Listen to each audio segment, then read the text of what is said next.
पहलगाम आतंकी हमले के बाद भारत की ओर से हुई जवाबी कार्रवाई के बाद खुफिया एजेंसियां अलर्ट मोड पर है। लगातार आईएसआई एजेंटों की गिरफ्तारी हो रही है। हरियाणा और आगरा के बाद अब आतंकी गतिविधियों को लेकर सुर्खियों में रहने वाले रामपुर से एटीएस ने आईएसआई के लिए जासूसी करने के आरोप में शहजाद को गिरफ्तार कर लिया। शहजाद न केवल पाकिस्तान खुफिया एजेंसी के लिए जासूसी करता था, बल्कि भारत पाक सीमा पर कॉस्मेटिक सहित अन्य सामानों की अवैध रूप से तस्करी करता था। रामपुर में छिपा था देश का गद्दार, जानकारियों को पाकिस्तान में कर रहा था प्रदान। एटीएस ने शहजाद को किया गिरफ्तार। अब होगा पाक जासूस का बुरा हाल। योगी सरकार में ना तो आतंक रहेगा और ना ही आतंकियों को पनाह और जानकारी देने वाले स्लीपिंग मॉड्यूल।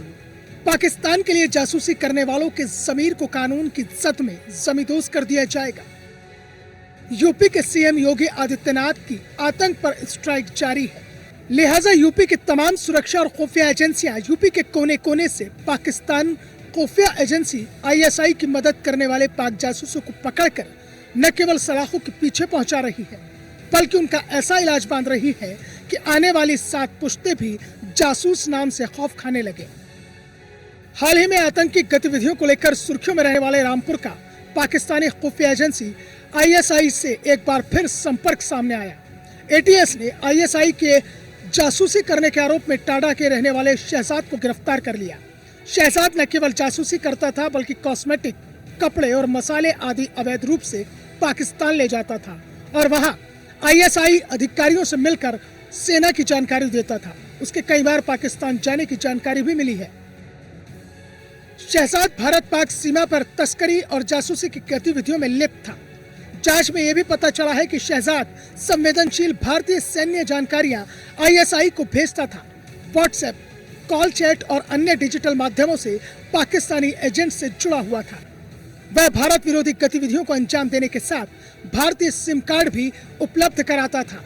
उसकी गिरफ्तारी के बाद सुरक्षा एजेंसियों ने और ज्यादा सतर्कता बढ़ा दी है। शहजाद के और साथियों का भी पाकिस्तान कनेक्शन सामने आ रहा है।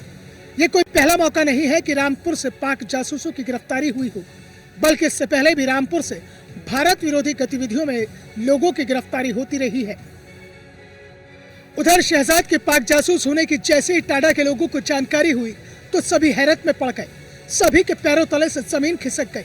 दरअसल पुलिस शहजाद के घर पहुंची और उसकी मां और पत्नी से पूछताछ की, जिसमें यह चौंकाने वाला खुलासा हुआ कि शहजाद भारत से पाकिस्तान को कॉस्मेटिक, कपड़े और मसालों जैसा सामान भेजता था और पाकिस्तान से आने वाले सामान को भारत में बेचता था। इस बीच शहजाद का पाकिस्तान कनेक्शन खुलकर सामने आ गया, जिसके बाद रविवार को फिर से शहजाद को पकड़ लिया गया।